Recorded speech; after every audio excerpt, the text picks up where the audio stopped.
야생동물 11번째 주, 그 두 번째 시간이에요. 조류에 대해서 알아보고 있죠. 조류 특징 중에 하나가 배설강이 있다. 클로아카, 뭐, 배설강 아니면 총배설강 이렇게 얘기하는데요. 좀 신기해요, 진짜로.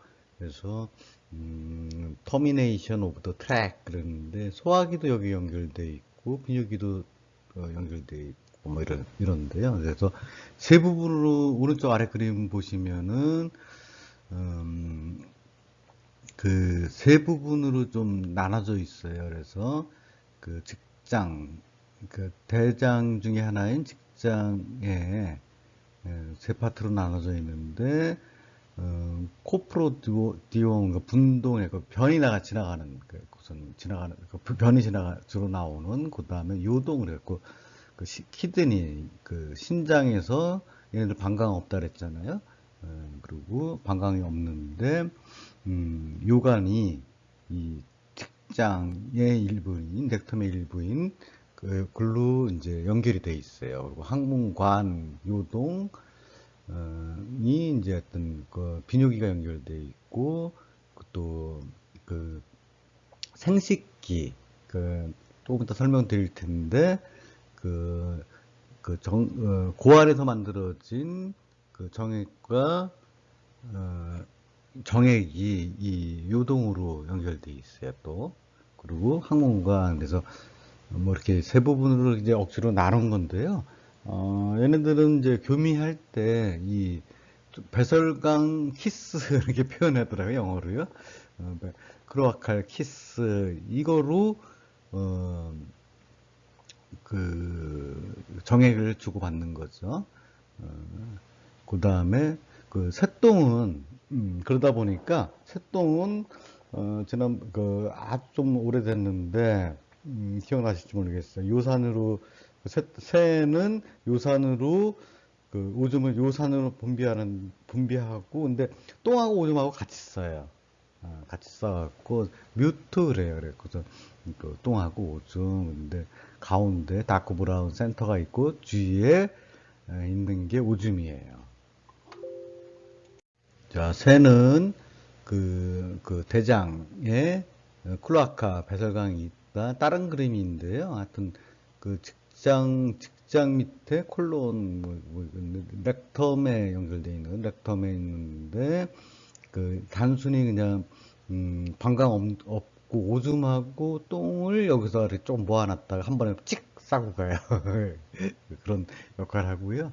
그 다음에 옆에 그 오른쪽 아래 그림에 보시면은 그, 그 비뇨기 그 신장에서 키드니가 우리 그 완두콩처럼 생겼는데 대부분은 포유류들은 완두콩처럼 얘네들은 좀 길쭉하죠.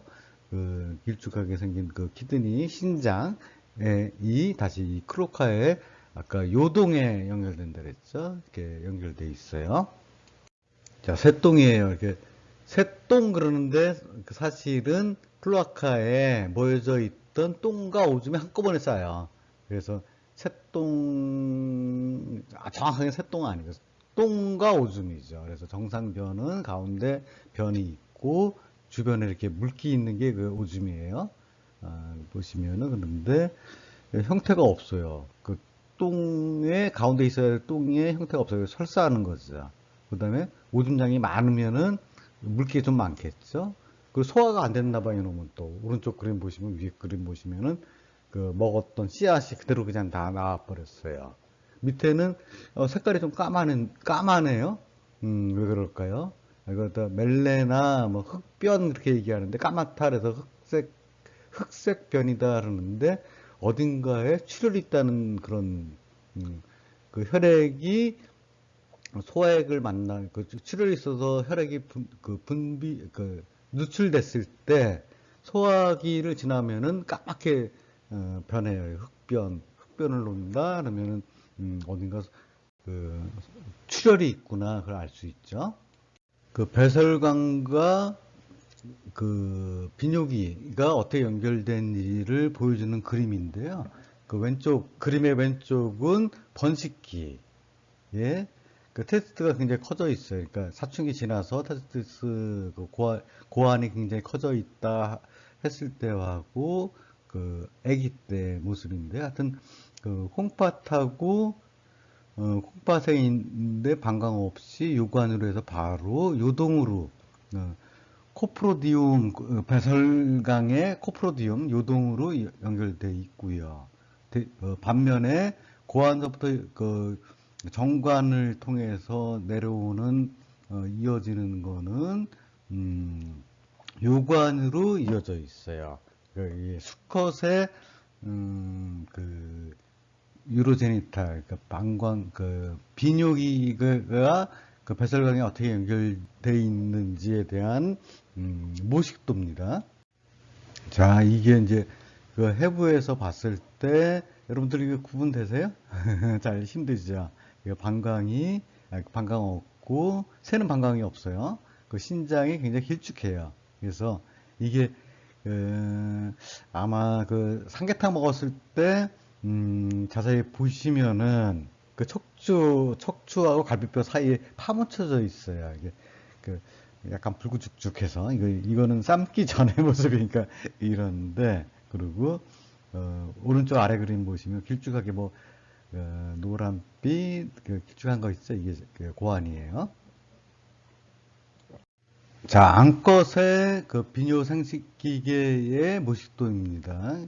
오발이 난소였고, 얘네들 굉장히 그 노른자이 있죠? 노른자이가 그 난자인데, 이게 난소에서 이게 성숙이 돼요. 계속 자라나서 이제 성숙이 되면은 이제 배란이 되는데, 그 자궁은 유터러스 자궁은 소공 인펀디블리움 마그눔 이스툼 뭐 이렇게 부위에 따라서 이게 그 명칭인데요. 이게 구역하기는 되게 어렵고요. 근데 이 자궁을 통해서 난자가 쭉 내려오면서 재밌는 게 그 흰자위도 더해지고 그 다음에 알 껍질도 덮어져요. 되게 신기하죠. 그래서 그 알 껍질이 우리 이제 달걀 보시면 되게 딱딱한데 이 자궁을 지날 때는 그 덮어질 때는 굉장히 말랑말랑해요. 그래서 나오면서 이제 이게 굳어지는 그런 구조를 갖고 있어요. 그 그 수컷과 마찬가지로 그 이 자궁이 그, 그, 그 클로아카 배설강에 연결돼 있다. 거기에 있다가 모아져 있다가 똥도 나오고 오줌도 나오고 알도 나오고 이런 구조예요. 되게 신기하죠. 이게 이제 닭의 그 암컷, 조류의 암컷의 그 비뇨생식이 실제 모습이에요. 그 왼쪽 그림 보시면은 그 허파처럼 이렇게 약간 무슨 색이라 이렇게 뭐 이렇게 돼 있는 게 이게 심장이 있고요. 그 동글동글한 게 많이 달려 있는 게 이게 난소예요. 이게 하나하나 순서대로 자궁을 통해서 그 배설강으로 내려오면서 그 흰자위도 더해지고 알껍질도 덮여지고 이렇게 되는 거죠. 이상 그 조류의 특성, 특이한 점에 대해서 알아봤고요. 이제 진료를 해야 되니까 조류가 병원에 왔어요. 그러면은 그 체중 측정이 굉장히 중요해요. 체중, 체온 뭐 이런 것들 굉장히 중요하죠. 왜 중요하죠? 약을 먹여야 되는데 치료하기 위해서 양육량 계산하기 위해서, 그리고 그 모니터링이라는 거는 아프면 좀 야이게 되잖아요. 그래서 그 살이 빠지겠죠. 몸무게 적겠죠. 이렇게 봉투에 넣어서 잰다든지 봉투에 넣어서 재고 봉투 무게를 다 빼면은 체중이 잴 수 있겠죠.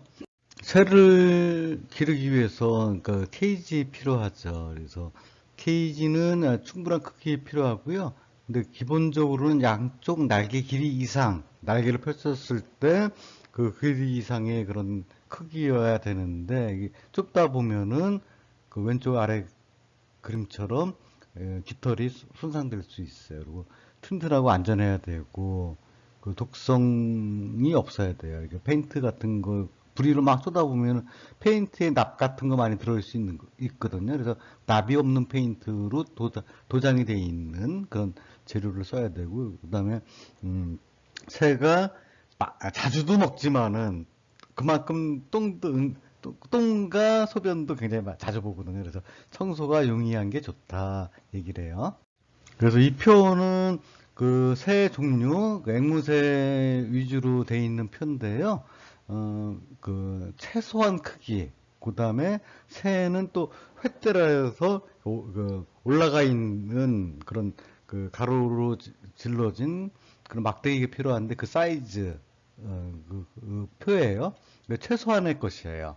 그런데 조금 동물복지가, 아주 엄격한, 동물학대 하지 마라 하는 독일에서는 이 규정이 딱 있더라고요. 무슨 소리를 기르려면은 이 사이즈의 케이지가 있어야 된다, 이런 것까지 있더라고요. 자, 보시면은, 앵무새들, 조금 있다가 이제 제가 날지 못하게끔, 깃털을 갖다 잘라주는, 그런 필요한데요. 그러다 보니까 얘네들이 케이지에도 들어가서 자기 공간이다. 얘네들 그거 되게 잘 알거든요. 프라이버시가 다 뚫려 있는데도 불구하고 자기 집이라는 걸 알아요. 근데 그 날지는 잘 못하. 날개를 잘라주다 보니까 날지 못하지만은 못하고 나와서 이렇게 다니는데 이런 케이지가 필요해요. 그 새를 기르기 위해서 필요한 허즈반다리 사육시설은 먹이통, 뭐 물병 있어야 돼. 얘네들 물 먹어야 되죠. 그다음 새집, 새집이 알 낳았을 때 이제 둥지처럼 만들어 줄 수 있는 알통 그렇게 있는데, 그리고 횃대. 얘네들 바닥에 그냥 이렇게 앉아 있는 것보다는 움켜쥐는 게 편하다 그래요. 횃대가 필요하고요. 그다음에 얘네들도 새도 장난감 필요하거든요. 그리고 흔들흔들하는 그네 뭐 이런 것들은 좋다 그래요. 여러 가지 형태의 횃대와 장난감들이에요. 알록달록하고 새가 화려한 것처럼 이 새들을 위한 용품들도 굉장히 화려한 것 같아요. 자, 먹이입니다. 앵무새의 먹이에요. 그래서 펠렛 타입, 그 펠렛 타입의 다이어트이 좋고요. 그다음에 씨앗들, 콩이라는 완두콩, 해바라기 씨, 과일도 먹죠. 그리고 야채도 먹고요. 당근이나 사과 하는 거 먹을 수 있고. 근데 이런 것들은 항상 신선한 것을 줘야 된다. 그리고 새한테 필요한 비타민, 영양제 따로 있어요. 그래서 그거 주고 그리트를 갖고선 옥수수 가르고 곡물 가른 거, 거칠게 가른 거죠. 그런 거 준다 그래요. 자, 앵무새 모이가 여러 가지가 있어요. 이렇게 그, 강아지나 고양이 사료처럼 파는 게 있는데, 중요한 거는 제 생각에는 얘네들 편식하면 안 돼요. 골고루 섞어서 먹어야지. 해바라씨만 많이 먹는 애들 지방이 많아요. 그래서 지방간 될 수 있어요. 예, 먹는 게 약보다 더 중요하죠. 약 먹는 것보다 잘 먹는 게 굉장히 중요한데 새들이 안 먹을 수 있어요. 그랬을 때 우리가 먹여줘야 되는데 손으로 먹여준다. 핸드피딩 하는데 주사기 쓸 수 있고요. 아니면 스푼, 애기들 약 먹이듯이 스푼에다가 이렇게 먹여줄 수 있고요. 그다음에 피딩 튜브라는 걸 이용해서 그 먹이를 줄 수 있습니다. 피딩 튜브라는 건 어떤 거냐면 주사기인데 주사 바늘 끝이 이 공처럼 둥그래요. 그 다치지 않게끔 해서 모이 주머니까지 다쭉 집어넣어가지고 쭉 집어넣고 모이를 주는 거예요. 주로 액상의 모이겠죠. 여러 가지 형태의 피딩 튜브입니다. 새를 위해서 전용으로 이렇게 나와 있는 것들이 있어요. 그래서 새들 모이 줄 때 이런 것들을 이용해서 안 먹는 애들 아파서라든지 너무 어려서라든지 그런 애들한테 이런 피딩 튜브를 이용합니다. 일반적인 먹이 양인데요. 체중의 5% 정도 다시 말하면은 킬로그램당 50ml 정도라는데 새들 굉장히 가볍죠. 뭐 20g, 작은 앵무새 같은 경우는 20g, 뭐 큰 애들은 좀 크지만은 하여튼 킬로그램당 50ml 정도 그가 먹이는데 처음에는 그걸 전체 다 먹이는 게 아니라 3분의 1 먹여보고 3분의 1이나 2분의 1 용량으로 시작해서 잘 받아 먹으면은 음, 그더 늘려가는 점진적으로 먹여야 된다는 거죠.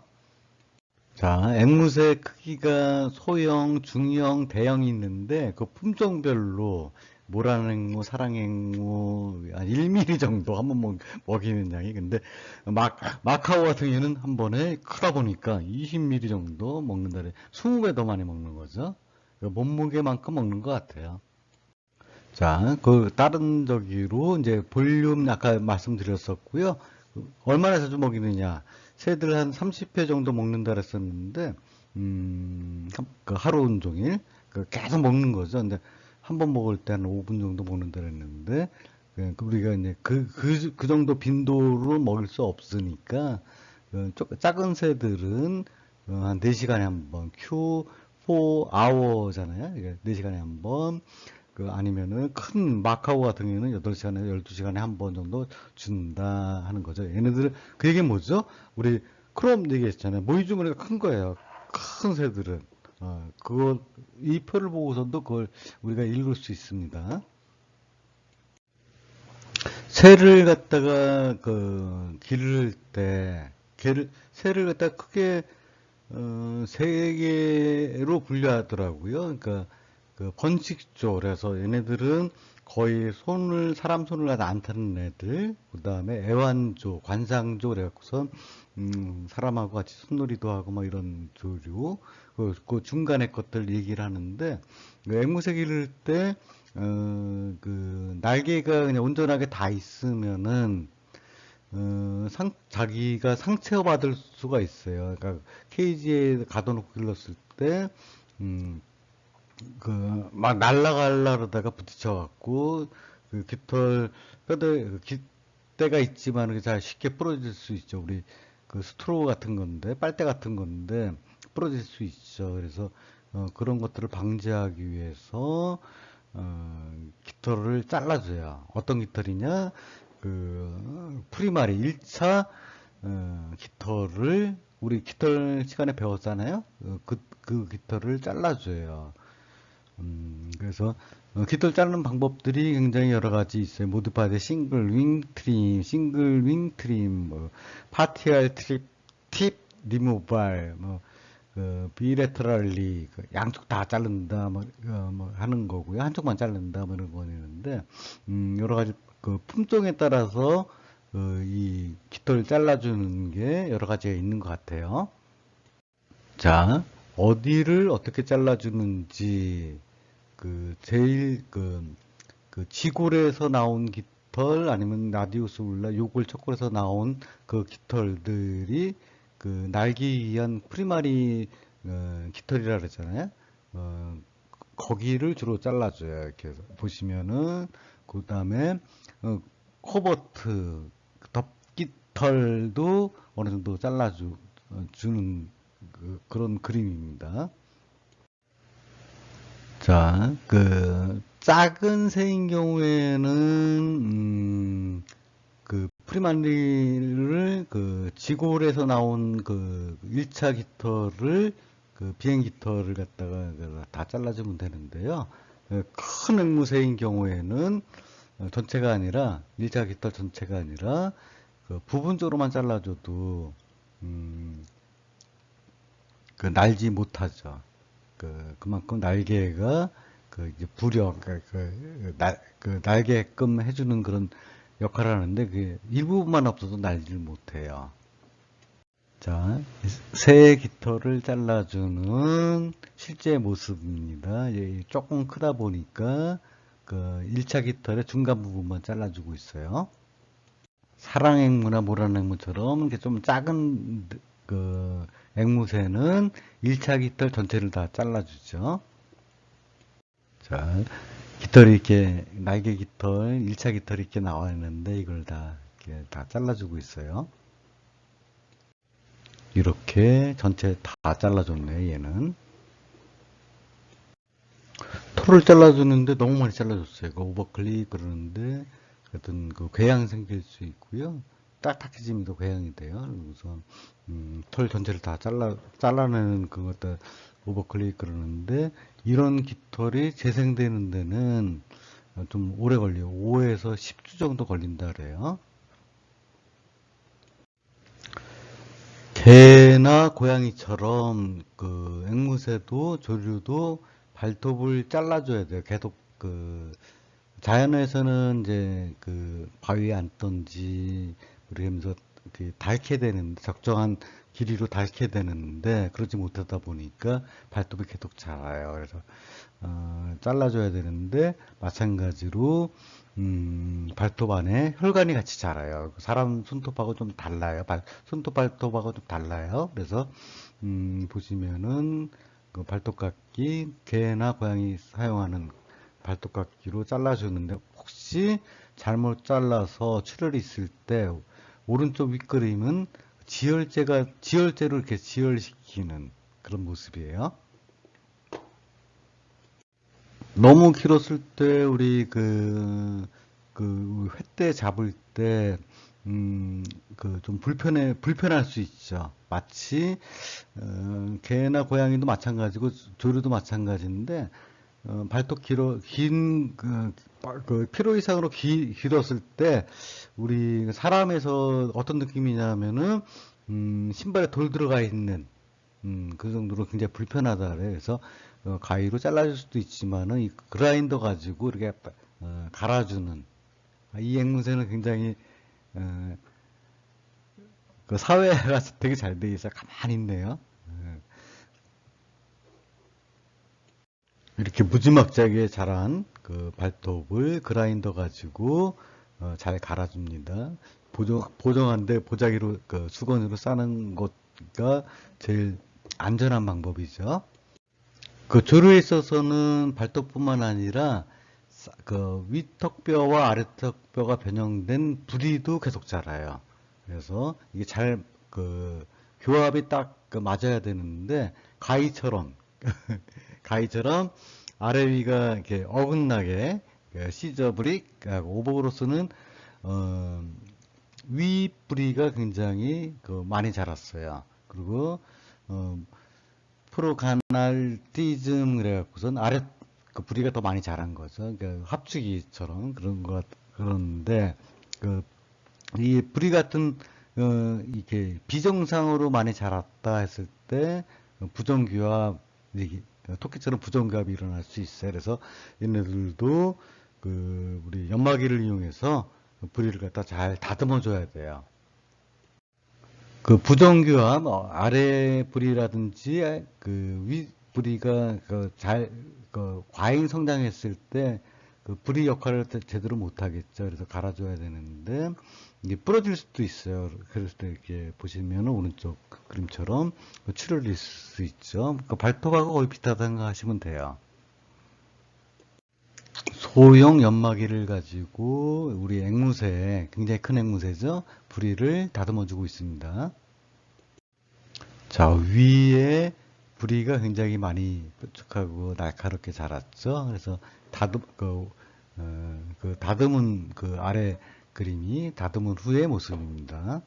어머나 얘는 먹이를 어떻게 먹었는지 모르겠어요. 그래서 영양소도 안 좋을 것 같은데 너무 부리가 너무 많이 자랐어요. 그래서 이 부리도 우리 그라인더 가지고 이렇게 오른쪽 아래 그림처럼 다듬어 줘야 되겠죠. 자, 그 앵무새가 소형 앵무새부터 대형 앵무새까지 있다 그랬는데, 그 특징을 갖다가 인큐베이션 페어리드, 그러니까 부화하는 그 일수, 그 다음에 이유 시기, 그 다음에 언제 그 성성숙이 일어나냐, 브리딩 에이지, 그 다음에 수명, 그 바드웨이트, 이렇게 구분해서 그 정리를 한 표인데요. 음, 그 큰 앵무새일수록 오래 산다, 몸무게 많이 나가고 오래 산다는 거 볼 수 있어요. 와, 60년도 살아요. 아프리칸 그레이 페러 그 앵무새, 회색 회색 앵무새 같은 그러고 마카오 같은 경우는 80년까지도 사네요. 그 조류의 암수 구별은 굉장히 어려워요. 그래서 우리 병아리 암수 감별사 그 훈련 받아갖고 굉장히 수입도 좋다 그러는데 굉장히 어려워요. 왜냐하면 외부 생식기가 그 겉으로 봤을 때 거의 똑같거든요. 근데 그럼에도 불구하고 외부 생식기의 특징을 가지고선 구별하는데 클로아카 그 배설관 모양도 조금 다를 수 있고요. 사랑앵무 같은 경우에는 난막의 그 코에 있는 난막의 색깔이 파란색이면 수컷이고 갈색이면 암컷이다. 그래서 구분할 수 있고요. 그 다음에 아까 말씀드린 항문 모양, 그 총배설관 그 모양 보고선 그 암수 구별할 수 있고요. 그래도 몰라. 그러면 배 열어봐야죠. 아니면은 DNA 분석해가지고 혈액이나 날개의 DNA를 분석해서 암수를 구별한다 그래요. 자, 사랑앵무의 그 암수 구별이에요. 그 수컷하고 암컷하고 색깔이 다르죠. 근데 어렸을 때는 이게 또 구분이 안 돼요. 커야지 이게 색깔이 뚜렷하게 나타나기 때문에 사랑앵무를 했었는데 모란앵무 같은 경우에는 수컷은 이마가 좀 좁으면서 날카로운 외형을 갖고 있대요. 그리고 머리가 원형인데 반해서 암컷은 타원형이고 그 체구가 암컷이 더 크다 그래요. 그리고 꼬리가 암컷은 꼬리가 넓고 끝이 퍼져 있고 골반이 넓다. 상대적인 건데 넓은지 좁은지 구분하기 되게 힘들겠죠? 자, 보라냉무인데, 하여튼, 제가 봐서는, 그, 왼쪽 아래 그림이 이제, 그 골반 크기 뭐 측정하려고 그렇게 짚어보는 것 같은데, 한 쌍인데, 몸집이 좀 크다. 그게 암컷. 이 정도 구분할 수 있을 것 같아요. 근데, 알라키하고, 뭐 이런 거 보면은 더 확실하게 알 수 있겠죠. 왕가냉무예요. 암컷과 수컷. 그 뺨에 있는 점이 더 붓다. 근데 수컷은 밝은 노란색이다. 뭐 이런 거 상대적인 그래서 잘 구분 안 될 것 같아요. 눈썰미가 참 좋아야지 구분할 수 있을 것 같아요. 자, 사진으로 다시 보여줍니다. 왕가냉무 수컷이 얼굴이 노랗고 선명하죠. 그 뺨에 있는 점이 그리고 꼬리가 넓고요. 자, 여러분 왕관앵무 암수 구별 가능하시겠어요, 이제? 자, 얼굴이 노란색이 또 노랗다 그러면 그 뺨점이 더 붓다 하면은 무슨 암컷, 수컷? 네, 맞아요. 수컷이에요. 홍채의 색도 그 나이와 성을 갖다가 구분하는 그 하나의 지표인데요. 아마존 앵무새 같은 경우에는 갈색 홍채가 어렸을 때는 갈색 홍채였다가 그 나이 먹게 되면은 레드 오렌지, 붉은 오렌지 색이 된대요. 그리고 아프리카 회색 앵무 같은 경우는 어렸을 때는 갈색이었다가 회색으로 변하고요. 마카오 같은 경우에는 갈색이었다. 어렸을 땐 갈색이었다가 1년 정도 되면 회색. 그리고 1년 이후에는 노란색으로 변한대요. 그 코카투 같은 경우는 갈색이었다가 레드 브라운으로 근데 얘네들은 성별도 구분이 돼요. 그 피메일에서는 레드 브라운인데 그 수컷인 경우에는 다크 브라운으로 색깔이 변한다 그래요. 그래서 홍채의 색, 눈 색깔을 가지고선 나이와 성을 어느 정도 구분할 수 있다 그래요. 자, 입에 있죠. 그 어린 마카오 같은 경우에는 블루 파란색이고 그런데도 불구하고 나이 들게 되면은 이제 거의 노란색으로 변하죠. 나이 들었구나, 네가 그걸 알 수 있다래. 눈 색깔 보고서요. 반면에 아프리칸 그레이 같은 경우에는 그 미성숙 어렸을 때는 푸른빛 도는데 녹색인 푸른빛 도는데 나이 먹게 되면은 노란색, 노란색, 밝고 노란색으로 변하죠. 자, 이 교재는 한천동물병원 권태욱 원장님 도움으로 제작되었습니다. 감사합니다.